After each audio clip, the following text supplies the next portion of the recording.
Ayan. Ayun na. Masyadong seryoso itong batang to, no? Pag-usapan pa natin itong ano na to, importante itong pag-usapan eh. Itong 500 na Noche Buena.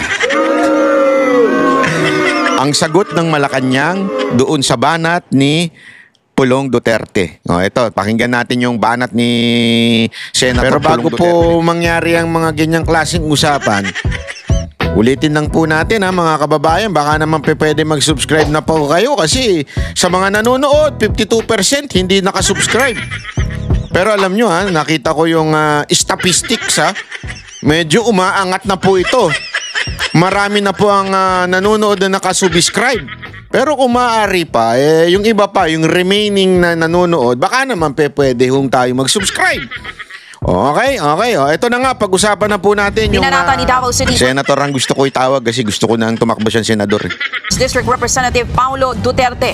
Ang pahayag ng palasyo na depende raw sa pagdiskarte ang pagbili ng 500 pesos na halaga ng pang Noche Buena. Ang buwelta ni Polong halatang wala raw ideya sa totoong hirap ng taong bayan ang administrasyon. Busog daw kasi sa korupsyon ang mga nasa Malacanang kaya hindi alam ang totoong presyuhan sa palengke. Yun. Ang banat pa nga ng kongresista, tila may imaginary shopping mall daw ang mga ito. Ayun, alam mo, diyan tumpak yan. Kong, tumpak na tumpak yan sinabi mo. Ganyan talaga pagka, lulong. Nagkakaroon ka ng imaginary friends, imaginary anek-anek, imaginary mall. Minsan nga nagsiswimming pa kahit walang pool Pagkalulong ka talaga siguro, nung sinabi nila yan, baka yung mga nagsasabing nasa gobyerno natin na nagsasabing kaya yan, hindi natin alam, baka lulong. Lulong? Andali, linawin natin, baka sabihin naman nila, lulong sa kapangyarihan. Gago! Kung saan ang lahat ang lahat ng bilihin ay mura. Kung mamaliitin lamang daw ang paghihirap ng mga Pilipino, wag na daw insultuhin ang pag-iisip ng taong bayan. Yun. Simbolo lamang daw ng 500 pesos na Noche Buena ang pamumuno ng administrasyon na mukhang ham pero puro mantika. Yun. Mukhang keso pero puro hangin lamang naman. Yun. Nagugat ang usapin na yan matapos igiit ng Department of Trade and Industry o DTI na sapat na po ang 500 piso para sa Noche Buena para sa isang simpleng pamilyang Pilipino. Yun. Mga kapatid, Ruth Ayan, ito, sinagot ngayon. Tingnan nyo ang talino ng sagot ni Yusek Claire Castro. Ito ang pinakamatalinong rebuttal na narinig ko. What are your thoughts po sa sinabi ni Representative Paulo Duterte sa comment nyo last time about sa 500 peso Noche Buena? Sabi niya, kung ganyan din lang ang level ng analysis mo, mas bagay siguro magnotaryo sa recto kaysa mag-lecture sa taong bayan kung sapat ba ang 500 para sa Noche Buena. Actually, nabasa po natin mismo yung kanyang media release. At nabanggit din po niya, maliban po sa kanyang ganyang klase ng pananalita, nabanggit din po niya patungkol sa konsensya. So, siya pa po ba ang magsasalita tungkol sa konsensya? Hindi po ba ang kanyang sariling ama ang umamen na he killed people? Sino po ba ang may Ang talino, no? Pang matalino, no? Konsensya? Konsensya? Ang konsensya ay yung kanyang tatay. Sino ba ang walang konsensya? Tangin, ang talino mo. Ang talino mo, ma'am! Ibang level ka. Yung talino nito, pang sangkay at saka Coach Jaret. Sa talino. Walang biro, kaya pare-pareho kayo na level ng utak Mantakin mo, ang issue dito, yung 500 pesos na hindi kasya at pagmamaliit ng gobyerno. Ang sagot niya, kasi ginamit yung salitang konsensya ni Pulong. So, kumuha lang siya doon. Konsensya? Sinong may konsensya? Yung ama na sinabing may pinatay? Paano nagkaroon ng konsensya? Halupit mo, madam. Salamat, dahil sa'yo may content ako. Gago! Halupit, no? Alam mo, Congressman Paulo Duterte, gumamit ka pa ng ibang salita next time, Yung paglalaroan ni Aling Claire, yung magmumukha siya lalong magtalino. Hindi, mga kababayan, tanungin ko kayo. Yan ba ang klase ng talino? Yung konsensya? Kukuha siya ng salita na hindi naman yung punto. Hindi yun yung main argument. The main argument is the 500 pesos na hindi posible sa isang pamilya sa Noche Buena. Pangalawa, yung panglalait ng gobyerno natin sa mga kababayan na, o yan, sapat na sa inyo yan, kaya nyo na yan mabuhay sa 500 Noche Buena. Yung baliwala ng ating tradisyon at kaugalian na nagse-celebrate tayo during the Christmas. Para lang masabing, hindi tumaas ang presyo ng bilihin kasi ang 500. Yun ang punto, Aling Claire. Hindi yung konsensya. Ang konsensya ng iyong tatay ay hindi, pumatay daw siya. And I would not even argue with that. Kasi alam mo naman na kung meron man sabihin si Pangulong Duterte na pinatay ko kayo, not literal na siya mismo yung pumatay. Ang sinabi niya, umalis kayo dito, kayong mga adik, kayong mga durugista, kayong mga pusher, or papatayin ko kayo. Pero meron ka bang pangalan na mabanggit na napatay ni Pangulong Duterte? That he was convicted of killing a person? And you know, as a lawyer, crime is personal. Hindi pa pwedeng generic. Hindi pa pwedeng, pinatay ko kayong lahat. Hindi pwedeng ganun. Kailangan name names. Sa madaling salita, you are a lawyer na hindi bibigay ng sapat na ebidensya. Na hitman at kayang magpa-liquidate. At sino rin po ba ang umamin na hindi gumagalang sa human rights? Now, are we talking about conscience? At patungkol sa sinabi rin po niyang korupsyon, hindi po ba ang sarili niya ring ama ang siyang umamin na siya ay korap? So, sino kaya ang nakinabang sa korupsyong inamin ng sarili niyang ama? Tandaan po natin, ang Pangulo. Ang nais ng Pangulo ay maiangat ang buhay ng bawat Pilipino. Nandiyan po ang mga programa ng Pangulo, ang mga kadiwa centers, kadiwa ng Pangulo, 20 pesos kada kilo na bigas, walang gutom program at iba pa. So alam natin, hindi lamang sa halaga ng 500 nagwawakas ang gusto ng Pangulo para maiangat ang buhay ng Pilipino. Ang pinag-uusapan lamang po sa 500 ay kung kaya. Kung kaya. Maski na po ang isang eksperto katulad po ni Steve Kua ng Philippine Amalgamated Supermarkets Association Incorporated ay nagsabi rin po at umayon sa DTI. Ang pinag-uusapan po dito ay kung kaya. Iba po ang usapin na dapat mas marangya, mas festive kapag pinag-usapan natin ang handaan pamasko. Ang pinag-usapan natin dito ay kung kaya. Yun lang po ang issue ng DTI at the time dahil ang DTI po, pinagmamalaki po nila na ang mga manufacturers ay nakausap nila. Manufacturers ng mga basic needs, basic commodities, na huwag magtaas ng presyo hanggang katapusan ng December. Yun lamang po ang gusto ring ipagmalaki ng DTI at ito po ay isinagawa ng DTI para sa taong bayan. Sana hindi po nila ma-miss yung pinaka-essence kung bakit sinasabi po ng DTI nakakayanin ng 500 dahil po napakiusapan po nila na huwag magtaas ng presyo para sa mga basic commodities. Yun lamang po yun. What are your Essence. Hindi mo rin mag-gets, no? Wala ka rin talagang essence. E di sana sinabi nyo na lang na pinakiusapan namin. Hindi kayo nagbigay ng, alam mo yon, ng amount. Kasi alam nyo hindi kakasya eh. Ginagawa na kayong katatawanan sa TikTok at saka sa Facebook. Bakit? May spaghetti, walang sauce. Di ba? May macaroni, walang laman kung hindi yung macaroni lang. May salad, puro saging lang ang nandun. Ginagawa na kayong katatawanan kasi, again they're not talking about per person here. They're talking about family. Average mo nga, 4. Actually, himala na yun, may 4 sa isang pamilya. Saka nakakitang Pasko, Noche Buena, 4 lang nagse-celebrate. Baka ako lang yun. Ako lang kasi nag-celebrate mag-isa. Hindi, biro lang. Meron din man akong kasama. Kayo naman, no? Masyado kayo mapang-api. Di ba? Kaya nga kalokohan yun, mga kababayan. Itong sinasabi niyang essence na ginawan daw ng gobyerno na mababa, itong ating Noche Buena at pinakiusapan daw yung mga mall, kalokohan po yun. Di ba? Yan ang hirap sa inyo eh. Lahat kayo lutang. Lahat kayo lulong. Yan ang totoo, lulong. Lahat kayong nasa gobyerno ngayon, lulong. Lulong sa kapangyarihan. Hindi nyo na alam kung ano ang tama.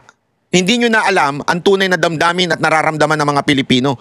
Lalong-lalo na yung mga ordinaryong Pilipinong tulad namin. Hindi nyo na alam. Kayo ay, sabi nga, di ba, kung yung kay Pinoy is walang empathy, kayo walang ecstasy. Puro Coca-Cola. Gago! Tama, mali. Ay, sabi ko sa inyo eh. Huwag kaming mga Pilipino. Kaya niloloko nyo taong bayan eh. Di ba? Ito, ipakita lang natin ha kasi importante ito eh. Ngayong araw na ito, sinuspinde nirekomendang isuspindihin si Kiko Barsaga ng 60 days. Okay? Pero kanina, tingnan nyo, may konting tension. Konti lang naman ha. Konti lang. Ito. Yan. Pasok. Pasok mga suki. Kiko Barsaga is hereby recognized. Okay. Yan na. Testing. Yan yung kanyang ano kanina eh. Parang inirekomendang isuspindi siya. Ayan, oh. I wholeheartedly accept the decision of the committee, but I maintain my stance that President Marcos must be held accountable for his crimes. Too many people have died and too much money was plundered from the Filipino people for us to stand down now. Whatever punishment may fall upon me and others who stand against this president who has lost his constitutional... Yan ang tunay na may bayag. Yan. Kasi yung katulad nung si Bayot ng Canada na naghahamon ng debate, kala mo naman pupunta siya dito, hamon. Kung gusto mong mag-debate, uwi ka dito ka magsalita. Yan. Para you are held accountable to whatever you're going to say kasi you are a fake news Bayot.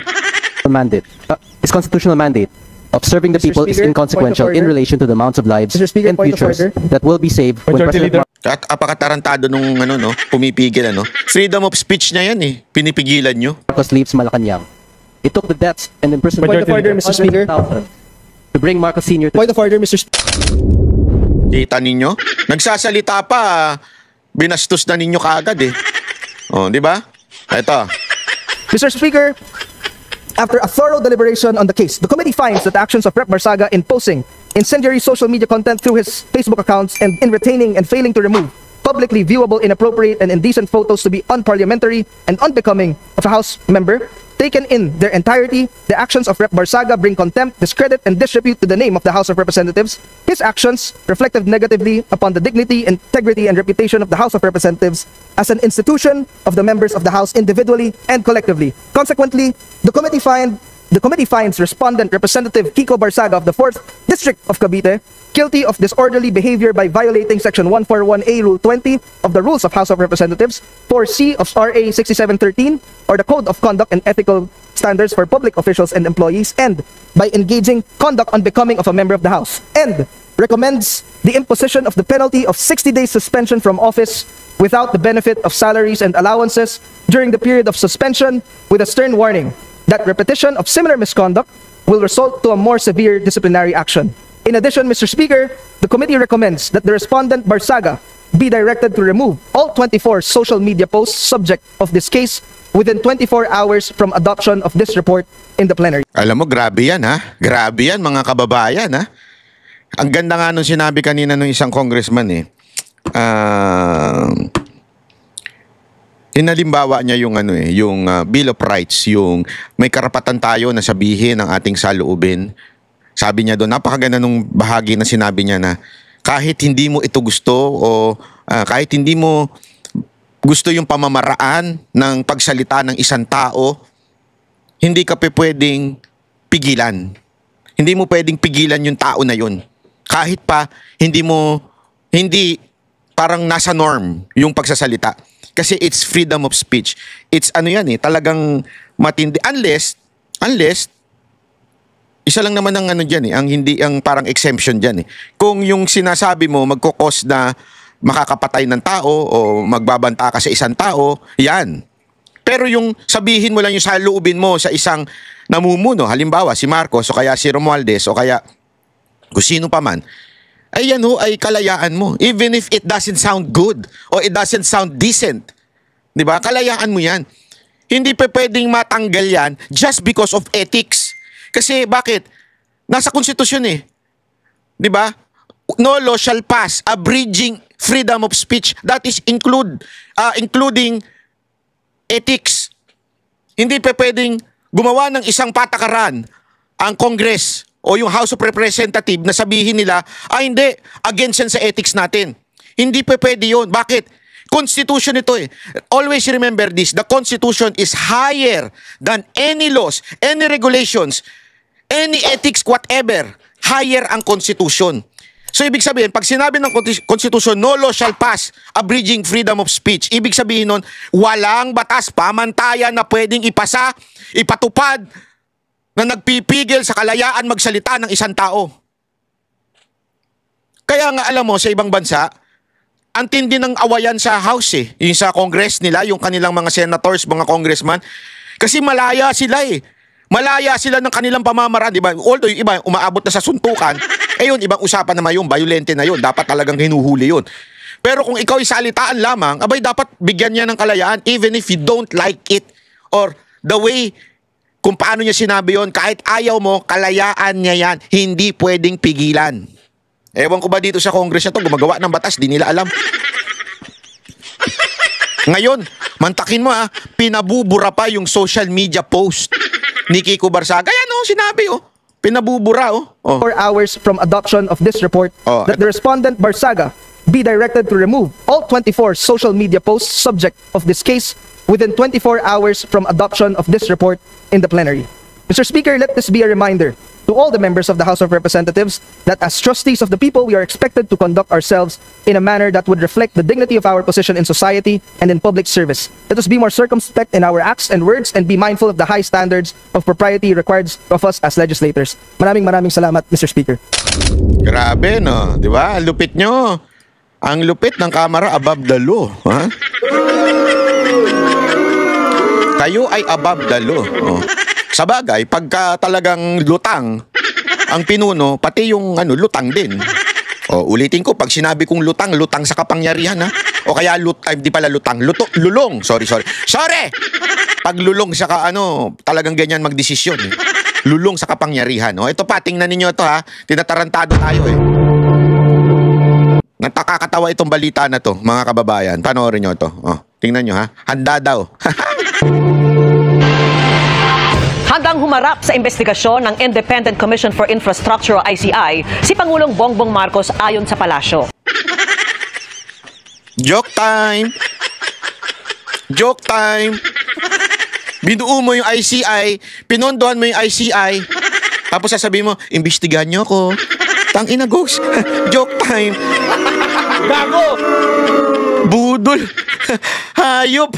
Yan ay kung may ebidensyang mag-uugnay sa kanya sa issue ng budget insertion. At nakatutok si Joseph Morong. Ayan naman. Ikulong lahat, mga kurakot, kasama kami. Pati yung dalawang congressman dyan, isama nyo ikulong. Akala nyo naman, napakalinis nyo. Nasaan ang malalaking isda? Yan ang tanong ng mga nagrally laban sa mga maanumalyang flood control projects. At ngayon, kinaboy nyo nandun sa South China Sea. yung inakusahan na rin si Pangulong Bongbong Marcos ni dating ako Bicol Party List Representative Saldi Co ng pag-uutos ng insertion. Sinabi ng Malacanang na handang humarap ang Pangulo sa Independent Commission for Infrastructure o ICI kung may ebidensya. Mga Is the President willing to appear before the ICI if there will be evidence that will link him to those issues? Ang ICI po ay isang independent commission. Wow. Kung ano po ang maibibigay sa kanilang maliwanag na ebidensya, wala naman pong pagtututol ang Pangulo dyan. Hiningan pa namin ng pahayagang ICI sa pangatlong meeting ng Technical Working Group ng Komisyon para pag-usapan kung paano mababawi ang mga ari-arian ng mga sangkot sa anomalya. Binigyan diin ni Commissioner at dating Public Works Secretary Rogelio Singson ang pagpapanagot sa mga sangkot. The demand is still very strong for people who are involved to like to see them in jail. At habang pinoproseso ang pagpapakulong sa mga sangkot, hinahabol na ng pamahalaan ng assets o ari-arian ng mga sangkot sa anomalya. Sa Biyernes, isusubasta ulit ang 4 na luxury vehicle ng mag-asawang Pacifico at Sara Diskaya na hindi nabenta nung nakaraang auction. Ibinaba na ang presyo ng mga ito. Ang Rolls-Royce mas mababa na ng halos 10 milyong piso ang presyo. Bibiling ko na yan. Magkano yun? Rolls-Royce? Yan ba yung tsokolate? Hindi, iba palang Royce yun. Grabe naman yung Ano itong Toyota Tundra? Toyota si Kia. Yung Bentley yan. Gusto ko yan. Bentley. Maganda yan. Makabili nga yan pang palengke. Rolls-Royce mas mababa na ng halos 10 milyong piso ang presyo. Kung hindi pa rin daw mabebenta ang mga luxury vehicle ng mga Diskaya, pwede raw itong ipa-direct offer o kaya naman ay sirain na lang. Condemnation or sirain na lang talaga yung mga vehicles. It's really an exercise of discretion on the part of the commissioner. No? In fact, we could have dispensed with the auction and went straight to the condemnation. Considering the state of our country, we are in need more of a budget. Tuloy-tuloy naman ang paghahanap sa 7 at large na inisyuhan na ng arrest warrant ng... Pangit pala ng itsura ng Bentley, no? Parang luma. Sorry naman, Bentley, ha? Hindi ako mahilig sa mga lumang itsura, eh. Kung parang mga mukha ni J. Guevara tsaka ni... tsaka ni Sir Jack, lumang mukha. Luma, eh. Ang Sandigan Bayan kasama si Ko. Ayon kay DILG Secretary John Vic Rimulya, nasa Portugal. Si Ko. Zaldico is believed to be in Europe, suspected to be in Portugal. He is suspected to have a Portuguese passport acquired so many years ago. Ayun lang ang details. Nakiusap kami sa lahat ng mga Pilipino sa buong mundo na kung makita nila si Zaldico, kung pwede nilang picturean, padala kagad, i-post kagad sa internet para... Grabe, no? Magkano ho ba yung ano ninyo? Yung confidential funds ng DILG? Ha? Tanong nga natin yung kay kumparing chat. How much is the confidential funds of DILG this year? Tingnan natin, ha? Kumakautos to sa mga Pilipino ha? Kumakautos ka ha? Mura lang naman pala. Hindi naman ganun kalaki. 10 billion lang naman pala. 10 billion lang ang confidential funds ang inilagay ng DILG. Okay lang yun, mura lang yan. 10 billion, magkano lang yun? Ninanakaw nga ngayon, 50 billion, 100 billion. Ano ba naman yung 10 billion? Di ba? Okay na yan. Tuloy nyo, yung mga Pilipino na lang ang bahala. Huwag na kayong gumalaw para hindi masayang yung 10 billion nyo. May idea tayo kung nasaan siya. Ang isa naman taga DPWH nasa Israel. Ayon naman sa PNP-CIDG, may mga taga SunWest Corporation na kinasuhan sa Sandigan Bayan ang nagpahayag na gusto ng sumuko. May back channel po na sa amin.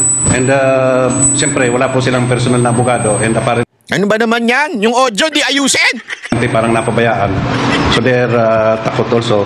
We're trying to... Simula Martes, masasaksihan na ng publiko ang hearing dahil live stream na ito sa social media page ng ICI.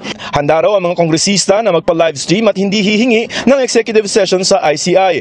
Matatandang sumulat si House Majority Leader at Presidential Son Congressman Sandro Marcos na handa siyang tumestigo sa ICI. Para sa GMA Integrated News, Joseph Morong. Ayan, so mga kababayan,